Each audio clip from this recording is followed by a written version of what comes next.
राम मंदिर में हमने न्यायालय के फैसला आने के बाद ही कंस्ट्रक्शन का फैसला किया। देखिए, राम मंदिर हमारे लिए पॉलिटिकल फायदे नुकसान का प्रश्न ही नहीं था। शुरुआत से देश के करोड़ों लोगों की विश्वास का सवाल था, आस्था का सवाल था और करोड़ों लोगों की श्रद्धा का सवाल। जब भी बीजेपी के जो कैंडिडेट्स हैं उनके जो कैंपेन्स होते हैं तो नारे तो लगते हैं, जो राम मंदिर लेके आया हम उन्हें लेके आएंगे। देखिए, वो नारे जनता लगा रही है ज्यादातर।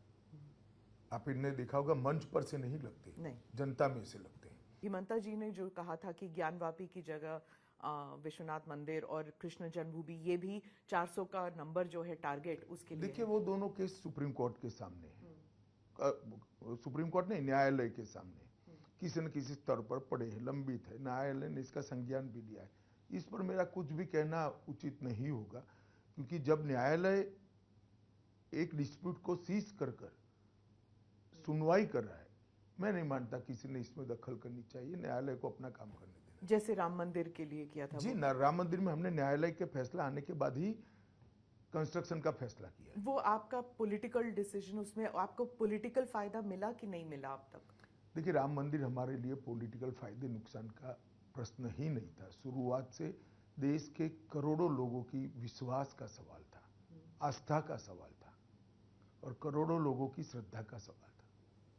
पर जब आपके सिर्फ आपके नहीं, जब भी बीजेपी के जो कैंडिडेट्स हैं उनके जो कैंपेन्स होते हैं तो नारे तो लगते हैं, जो राम मंदिर लेके आया हम उन्हें लेके आएंगे। देखिए, वो नारे जनता लगा रही है ज्यादातर। आप इन्हें देखा होगा, मंच पर से नहीं लगते, नहीं, जनता में से लगते हैं।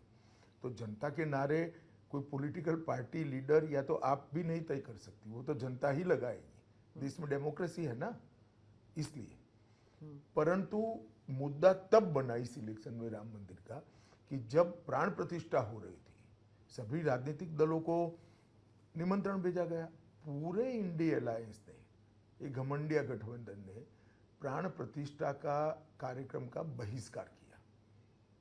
और मेरा स्पष्ट आरोप है, जिसका जवाब उन लोग देते नहीं, कि इन्होंने अपनी माइनॉरिटी वोट बैंक के डर से वहां जाना मुनासिब नहीं समझा।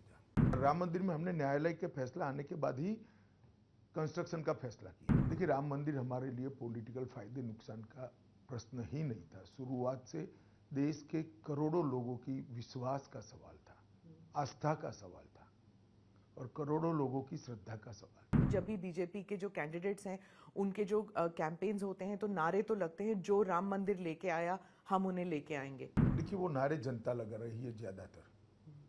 आप इन्हें देखा होगा, मंच पर से नहीं लगते, नहीं, जनता में से लगते हैं। हिमंता जी ने जो कहा था कि ज्ञानवापी की जगह विश्वनाथ मंदिर और कृष्ण जन्मभूमि, ये भी 400 का नंबर जो है टारगेट उसके लिए। देखिए, वो दोनों केस सुप्रीम कोर्ट के सामने है। सुप्रीम कोर्ट नहीं, न्यायालय के सामने किसी न किसी स्तर पर पड़े हैं, लंबित है। न्यायालय ने इसका संज्ञान भी लिया है।